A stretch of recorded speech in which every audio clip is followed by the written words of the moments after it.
Okay, now that you've done that, so let's take a look here at the solution. So what I'm going to do is I'm going to group these in pairs like this. Now I'm going to include this negative sign in front of the 12x squared so that when I do the factoring, I won't have any issues with the negative sign. So I'm going to include the negative there, but then I'm going to add a plus sign between the two brackets. Okay? So then all I'm going to do is just see what's common in both of those brackets. So in this bracket, there's a pair of terms, so I will factor out what's common there. And in this bracket, again, there are two terms which I'll common factor there.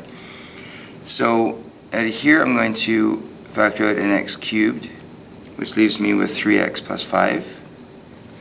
And then I see here, I can factor out a negative 4x, which also leaves me with 3x plus 5. Okay, so we see that the two brackets are equal. That's perfect. We now have two terms again. We can factor out what's common between those two terms. And that ends up being 3x plus 5. That whole bracket is common between those two terms. So then I'm left now with x cubed minus 4x. So now that we have the two brackets, we can further see to factor completely that we can factor something out right here. So I'll take out an x, and then I'll just bring that term to the front also, so you get x squared minus 4 times 3x plus 5. And now I take a look at that bracket right there and realize that that is a special type of factoring that we can look at. So we've got x minus 2, that's the difference of squares.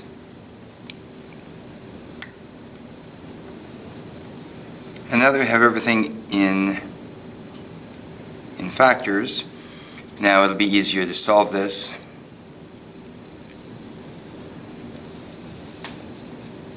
So x equals negative 5 over 3, negative 2, 0, and positive 2.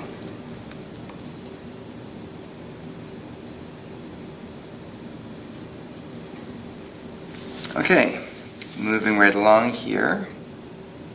We have this function here used to calculate the height above a planet surface in meters, and we have a few pieces of information there.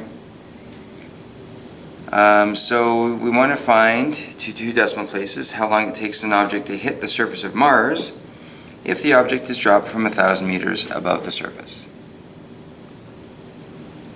I know this is a burning question in your minds and you've been wondering about this for most of your lives, so now you have that opportunity to discover the truth behind this. Okay, so S of t is negative 1/2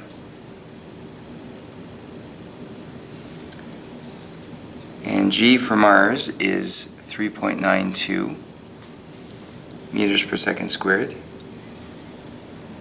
T squared, t is what we're going to try to find because we're trying to find how long it takes. So we're going to be trying to find t.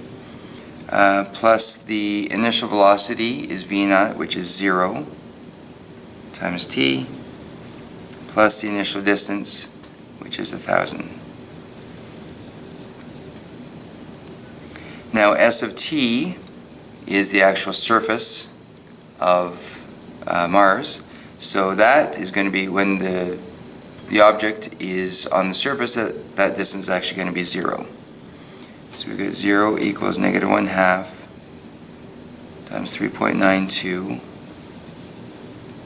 t squared plus 1,000. We'll subtract 1,000 from both sides. Multiply negative 1/2. Actually, sorry, I'm not going to do that. I'm going to get rid of this, get that on the left. Multiply negative 1/2 times 3.92. So that's going to give me 1.96 t squared equals 1,000. Divide both sides by 1.96, so t squared equals 1,000 divided by 1.96. T squared is 510.20408. And then T would be 22.59 seconds.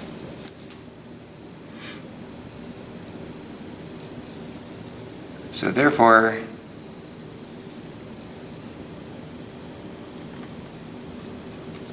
the time it takes for an object to hit the surface of Mars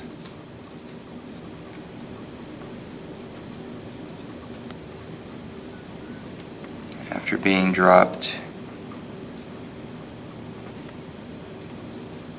from a height of 1,000 meters is 22.59 seconds.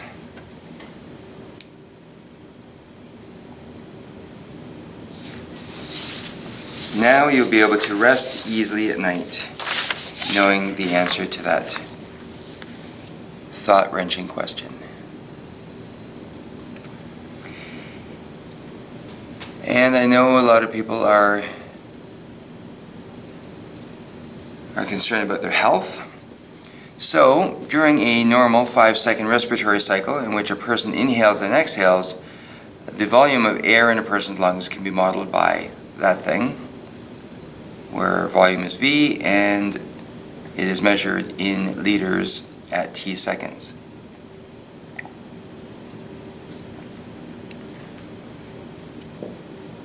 So what restrictions must be placed on T? See the amount of time that we're looking at. Well, if we're looking at a normal 5-second respiratory cycle, let's say that T is an element of real numbers such that 0 is less than or equal to T, less than or equal to 5.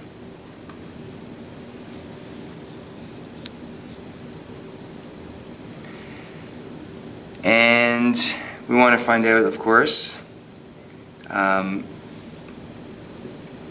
many seconds have passed if the volume in the air in a person's lung is 0.25 liters. How would you graph, or how would you answer this question, algebraically or using graphing technology?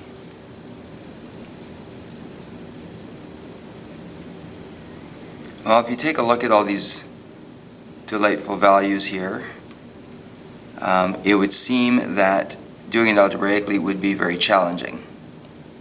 So therefore, let's use graphing technology to make it easier.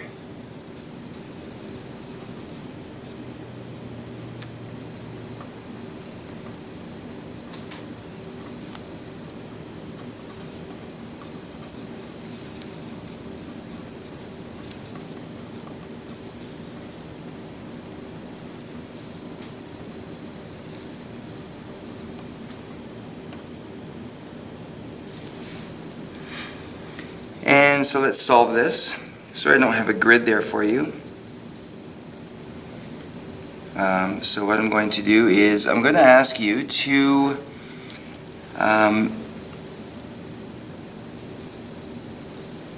substitute in the value that we need here, 0.25 liters. That's the volume.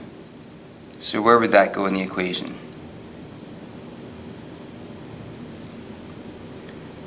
So substitute that in, rearrange the formula, and what I'd like you to do then is graph it and see what turns out for you. Okay, so pause the video please and go ahead and graph this using some kind of graphing technology, either some graphing program you have on your computer or something online.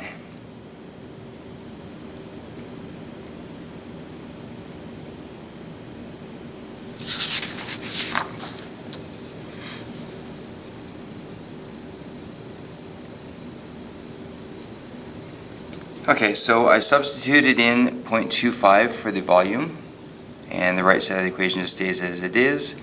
I subtract 0.25 from both sides to give me this formula. I let f of t equal this to give me the function, Then I plugged it into graphing technology and I graphed it and ended up getting something that looks like this. And we want to know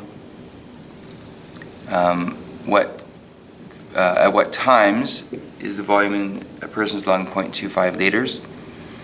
And as it turns out, that would be where the zeros are. And here we've got 1 second, 2 seconds, 3, 4, 5 seconds. So that's where the cycle ends. So we see that at 0.45 seconds, and I also discovered this by using graphing technology, and at 3.33 seconds is where the person has a volume of 0.25 liters of air in their lungs. So that is that. And here's the work for today. Please begin by working on these initial questions at home before coming in and continuing them in class. The questions with asterisks are the ones that I'm asking you to use graphing technology to verify. If you don't have graphing technology at home, then make sure you do these questions in class while it is available to you. Okay, thank you for your attention, and we'll see you in class.